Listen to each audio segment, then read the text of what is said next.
today I'm going to talk about odds and luck, specifically in like the Rimionship or Rimworld Community challenges. We are playing in a short amount of time, usually 10 or 11 hours, and trying to gain as much wealth as possible. And in challenges like these, the general strategies that players are using to get the highest wealth is you want as many colonists as possible. Every colonist you have is able to contribute work, which adds more wealth. It's not the value of the colonists themselves, it's all the work they can do over 10 hours or 11 hours. Even just hauling in stuff like corn and rice and wood is very beneficial. Even just cleaning up is very beneficial. You want anyone. If they can walk, they're fine. They're great. Accept them. So the idea is you get more colonists, and that lets you get more stuff, and then you get attacked by bigger threats. And from those threats, you can hopefully take more prisoners and get more people and more stuff, and then get attacked by bigger threats and get yet more people and more stuff. And it's sort of just a snowball. It keeps going and going and going. And of course, there is luck involved in who falls over. Like sometimes you only get terrible colonists with one legs and brain scars, and sometimes you get god pawns who fall over for you. I know one time I literally did not have anyone with a passion for cooking, and I ended up with 40,000 kibble, because that was the only thing we could make with all our meat. And I know one time I had only one colonist with a passion for construction, and I had to micromanage their time, and everybody else was planting and growing and crafting clothing, because we couldn't make beds and we couldn't make other stuff. So luck is a big factor, and I'm going to hopefully reveal some of the numbers, how to get them, and maybe you'll find some of these numbers useful, but fair warning, there is going to be a ton of math in this. So one of the big factors of luck is just getting enemies to fall over so you can recruit them. So I have made a spreadsheet, and I'll share this spreadsheet with some math and stuff. And so the enemy death on down chance is one of them. And so anytime you knock over an enemy, if you knock them over via damage that causes pain, there's a chance that enemy is simply declared dead. And if you check out this colonist on the bottom, they don't have any fatal wounds, yet they are dead. So the enemy death on down factor caused this colonist to die. This one, their torso is broken. That's fatal. So you kill someone's brain, you blow up their brain, you blow up their heart. Well, they're dead, and there was no enemy death on down factor. But anytime an enemy colonist, not a prisoner, falls over due to damage, sometimes they are declared dead. And it's based on your population. And it's your total population, all maps, caravans are combined. So when you have 3 colonists, there's about a 50% chance that when an enemy's downed like this, they're instead declared dead. But as you go up in colonist count, the chances of an enemy being declared dead are much, much higher. So at like 15 colonists, 80% of the enemies that would fall over alive instead are declared dead. And this only applies to damage that causes pain and causes the enemy to be downed. So imagine you have a knife and you keep stabbing somebody until they fall over. That's causing damage until they fall over, and that will do the factor. And of course, the factor only applies if you stab them in the heart and their heart breaks, well, they're dead. This factor didn't apply. But if you stab someone and get them bleeding and then run away and they fall over due to blood loss, then this enemy death on down factor does not apply. They were downed by blood loss, not damage causing pain. So one of the strategies in this challenge is when you really want someone, make them bleed or run away. You can also use a heat box to do it. Like a burn box is also a popular choice. The heat doesn't do the enemy death on down chance. You can modify this in the game. Options, gameplay, storyteller, settings, modify. So you can turn off when you're starting a new game or anytime mid-game. You can bring up this setting mid-game. Let's do that. Let's just start a game. So in the middle while you're playing, you can hit menu, options on the gameplay tab, storyteller settings, modify. Let's say I was on strive to survive. So instead I'm going to pick custom and then set to standard playstyle. We'll go to strive to survive.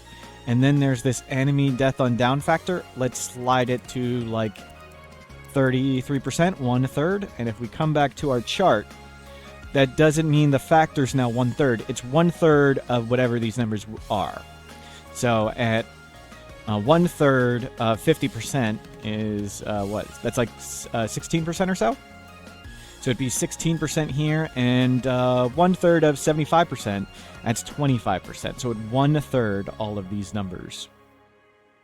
So you can adjust this slider anytime, and if you turn it off, if you set to 0, all the numbers on the chart become 0, and there's no enemy death on down chance. So if you're trying to down enemies, blunt weapons are kind of the worst weapons possible, because blunt always causes damage and always has the enemy downed by damage. You want to try stab people, hit them with low damage weapons, like low damage short bows would be ideal and stuff like that. Make them bleed, run away, and wait till they fall over. You want to use low damage because high damage has a chance to break organs. Low damage lets you spread the damage out over lots of their parts, and it's a much lower chance of breaking stuff. It does not apply to prisoners. For prisoners, you just want to beat them up with whatever low damage stuff you can. High damage has a chance to break parts and organs. You don't want that. Beat them up with low damage. Of course, using blood loss means the enemy is now downed and bleeding to death. You can draft your doctor and force 10 them, so you can at least save the person who's bleeding, but they are, bleeding to death. So we can test this. Let's make a raid. You can confirm in game with dev mode. So in dev mode, hit either the 3rd, 4th, or 5th button, and it'll bring you up to this. And these correspond to it. So the 3rd button's actually the settings tab here. And there is a death thing, so log chance of death. So I'm going to turn on log chance of death from the settings tab and search for it in the upper left. So just type in death. I'm going to spawn in a bunch more colonists to raise the chance really high. So I'm just going to do spawn pawn colonists real quick, and I'm going to give myself a ton of colonists, so it's a really, really high chance that the enemies will die when down. Then I'm just going to do it real quick. I'm going to make a raid. Just give me a raid of any type. There we go, and we're being attacked. Perfect. Let's damage a bunch of people until they fall over, and we'll check out the numbers here. Okay, that one lived. It lived. Oh, did I, enemy death on down chance. Okay, it's at 100% still. There we go. What did he die of? There, nothing fatal. So if we hit open the debug log, cause of death, down chance 87%. And if we had a lower number of colonists, it would show you it. So we're at 22 colonists, which is at the top of the chart, which is 87%. So you can test and confirm all these numbers via that. So for raids, there's a chance of what threat you may get. And major threats, they're sent entirely via the storyteller. But what major threat you get is based on a weight system. So each type of threat, whether it is a raid, an infestation, manhunters, mass animal insanity, mech clusters, each of them have a weight. And then the game essentially throws dice, and based on these weights, it gives you one of these threats. So I'm at the really high chart. I'll explain this in a bit. So the weight of raids is really high, so it's a 40% chance of raids. And the weight of mass animal insanity is really low, so at this point in time, there's only a 7.5% chance of a mass animal insanity. I have mech clusters and problem causers turned off because they require the royalty DLC, and usually these challenges don't have DLC enabled. So this would be the chances of each type of major threat. And then I have it broken down by raid. So at this point, this is super late game. The chance of a mech raid is 40%, and the chance of this is 30 and 30, and we'll get into these numbers in a bit. And I have at the top the whole breakdown, assuming this is all true. So this system is complicated, and it's based on raid points. And if you just search for raid points Rimworld, and on the Rimworld wiki, there's this very complicated article on how raid points work, but essentially the game looks at your wealth and your colonist count and gives you an amount of points. Wealth being the biggest factor, colonist count being the second biggest, and then your difficulty setting is the third biggest, essentially. And there's a little bit more complicated stuff. But it gives you an amount of points based on those things. And based on your current raid point level, the chances of what can happen will change, and they change in complicated ways. So I have one chart for the default of 300 raid points. I got one chart for 400 because lots of things change at 400. I got one here at 800, 1,000, 2,000, and 5,000 or higher. And this, I have assumed no DLC and default factions for each of these. So at the very, very start of the game, 70% of the major threats you're going to get are raids, low chance of Manhunter and Mass Animal Insanity, and mechs are not possible. So it's always going to be human raiders or animals. And no sieges, no drops on heads at the start of the game. At the super ultra late game, 40% of all threats you face are going to be mechs. And only about 25% of the threats you face will be people. It's craziness. And if you want to adjust these numbers for yourself, so bring up the spreadsheet, log into Google, hopefully you have a Google account, and you can file, make a copy of this, and then on your copy adjust some of the numbers. So for example, at 400 raid points, infestations first become possible. If you don't open up an infestation over Red Mountain, they're not possible. So on yours, just zero out this number, and the spreadsheet will automatically take that into account. So this is if infestations were not possible. Turn it off by just setting the weight of infestations to 0. Now it'll be 50% chance of a raid, and these are the chances for each type of raid at 400 points. So mechs are barely possible at 400 raid points. And this assumes default faction relationships. So I have it set to the default factions of each one. So let's say you guesstimate you are at 1,000 raid points. And perhaps in this game, you have angered another tribal faction. So let's add that there are 3 hostile factions that are tribal and only 1 that are outlander. So if you come into the standard game, and let's start a new game real quick. So at the start of the game, there are 2 hostile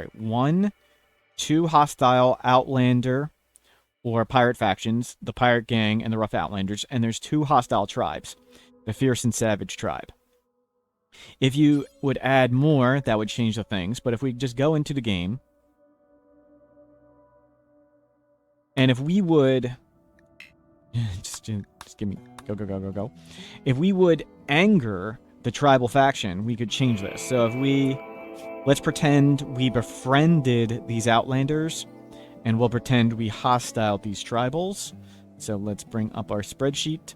And now we have friendlied 1 Outlander, so now we only have 1 hostile Outlander faction, the Pirates.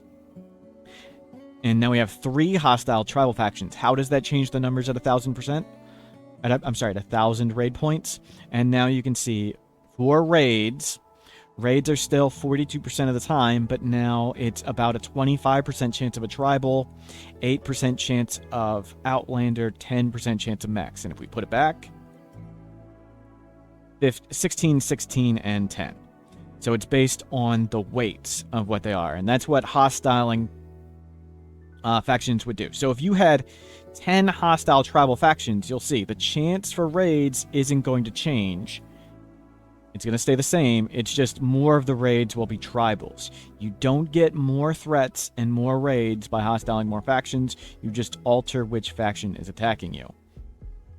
So at super low raid points, you'll see that the chance of human raids is super high. About 70% of the time you'll get human raids, and 30% you'll get animals. At 400 raid points, defoliator and droner ships become possible. And you'll see that drastically drops the chance of human raids. So 70% to 40%. And also infestations become possible. Let's turn those off for now. So it drops it from 70% to 50% just at 400 raid points just from the defoliator and the droner ship. If you have a defoliator ship or a droner ship, you cannot get another one. It's often beneficial to leave the defoliator ship, don't destroy it so you can't get it, and then you'll get more possibly human raids. So let me set the numbers back where they were. So it's default for everybody. So that's some things on how they work. And 400 raid points also changes. You can see now, drop on head raids become possible. Center dropping pirates become possible at 400 raid points. So the chance of them is super low, but they're incredibly devastating. Breachers and sappers and standard mech raids have barely become possible at 400 raid points, but breachers and sappers are not possible. At 800 raid points, there are breachers and sappers possible, but look, the drop on head chance is very high. And if we just look at center drop, pirates are the only faction that can center drop. Mechs can no longer center or scatter drop. Mech scatter, center dropping turned off. So pirate center dropping, you'll see, starts at 0, but then it bumps up pretty high to almost 3.5% with just 2 hostile pirate factions, but then it drops down much lower. So earlier on in the game, the chance of center dropping is kind of double as it is late game. So center drops are very devastating, and it's just a huge amount of luck if you get one or don't. And it's pretty low chances. And you'll see as we go up in raid points, you'll see breaches and sappers become possible. Notably, sieges are only from Outlanders. There they are. And this is how it ends, and you'll see mechs are a huge amount of the threats you face as you go up in raid points. So let's just watch the mech percentage. 0, 25, because defoliator and droner ships instantly become possible. 32, 33, 37, 40. And then just watch the human percent chances from really high, and it drops down pretty fast. So as you progress further in the game, the more likely you are to see mechs and the less likely you are to see humans. And that's just how it goes. Generally for me, when I'm doing these challenges, I want to face lots of human raids for more prisoners and stuff. And it's just sometimes you get lucky and you get lots of human raids, and sometimes you don't. So these are charts on how you can do it. You can make a copy and adjust the number of factions, or change the numbers for like infestations. So you can see the numbers for yourself on these. And I calculated all these numbers, so I'll show you the sources on this. If you do this same Rimworld Data Core Defs folder, in the Storytellers folder, you can open up all these and you can see their weights. Like if we go to Raid Strategies Siege, here's the Raid Strategies Siege. It says selection points per weight curve. At 700 points, they first become, at 700 points it's 0. And at 1,000 raid points, it has a weight of 1.6. And for this, in between these values, it is a sliding scale. So technically, at 701 raid points, this value is not 1. I'm sorry, the value is not 0. It's just above 0. So that's how some of these work. And Sappers has a similar sliding scale. Where's one that's not a sliding scale? So on the map threats one, if we open up map threats, if we go down to Emanator ship, which is the psychic droner ship, it just says base chance 2.0. So that just has a weight of 2.0. And if we come into the spreadsheet, I'll show you these numbers. I just dropped them in. So defoliator and droner ships have a weight of 2.0. And then I put the corresponding appropriate weights based on the raid points for all the other things. Let me know if I got any of these numbers wrong. But that's the source, is all of these XML sheets. And there's more of them that you even need to go to. Under the miscellaneous folder, pawn arrival modes, this one has things like random drop and center drop chances. So at center drops first become possible at 300 raid points, really 301. And then they have their final value at 1,000. So this chart essentially means that at 1,000 raid points or higher, the weight is always 3.5. And that is what I put in the chart. Let's go. So at 1,000 raid points, the weight of center drop is 3.5. But below, it's a sliding scale. And you see I've slid the scale appropriately. Hopefully I did all the math correctly. Let me know if I got it wrong. So that's just center drop. And for the mech weight, you'll see mech weight 0, mech weight 0, mech weight 0.25, mech weight 1.1, 1.34. So the mech weight scales. And if you go to the, I got that number from Def's faction folder, and it's one of these. I think it's the hidden one. So we come to the hidden one, mechs. Raid commonality from curve. It has this fancy curve. So these are just 1, 2, 3, 4, 5 defined points. And it's actually a line in between it. These aren't breakpoints. It's actually a line. So 1,000 is sort of halfway between a weight of 1 and 1.8. And where's the chart? So at 1,000 raid points, it's about halfway between 1 and 1.8. It's actually 1.34 exactly. And that's how I got that. And you can confirm all these numbers in game. So let's do a quick check, a test. So at 800 raid points, 40% of the raids with standard factions should be Outlanders, 40% should be Tribals, and 20% should be Mechs. And we can test that. So let's just start a new game real quick. Dev quick test. And this has the default factions. And if you hit the 5th button at the top, on the output tab, there's a bunch of fancy buttons here for the devs, and one is raid info sampled, and what it's going to do is it's going to generate 100 raids at the raid points of your choice. So let's hit raid info sampled, and let's do 800 points. And it's going to take a second because it's generating literally 100 raids. And we can even see all the stuff in every single raid. We can see the faction, faction name, arrival mode, strategy, how many points it used, blah, blah, blah, blah, blah. And let's copy. Copy to SCV, comma, separated file or whatever it is. So I'm going to make a new text file real quick. We're going to paste this in. I'm going to save this. File save as. I'm going to save it to my desktop. Let's throw it in my dead Huntsman pics folder. And we'll go to test 2. I'm going to call this test 2. We'll save this. And if we bring up Google Sheets, we can import this sheet. File, import, upload.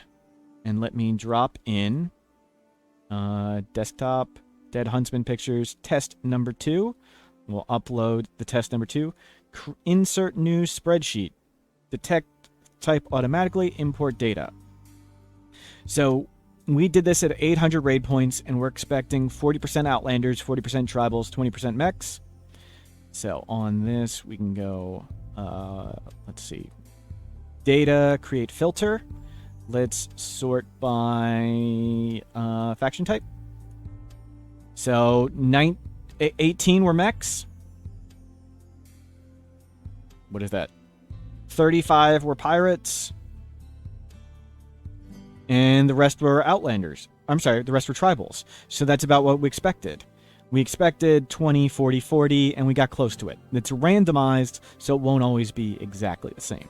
And what else did we expect at 800 raid points? Let's check the chart and see if we got it right.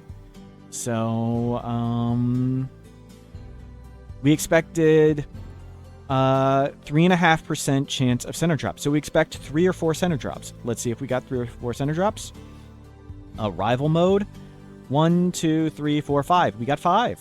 That's roughly about what we expected. And let's do another thing. We expected 3 sieges. Let's check sieges. Raid strategy, sort by this. We got exactly 3 sieges. That's just plain dumb luck. And so feel free to test all the charts. Make sure I got all the numbers all right. Feel free to make copies of this, adjust the numbers, but that's roughly how this works. I'm hoping to do a more detailed, non-rambling guide on this. So hopefully I can be more clear and make more sense.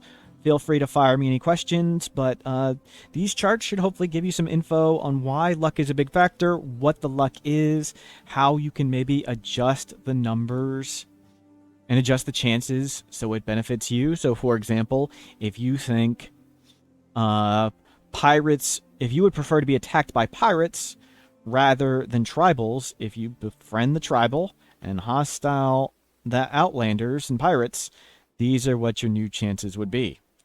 And make a copy so you can edit the numbers and see things. And sometimes you may or may not want to make infestations possible. So here's the number with infestations possible, and there's the numbers without infestations possible. And I think that's it for the Rambling Guide. Feel free to fire me any questions. I'll link these spreadsheets and links and sources below. Have a good one.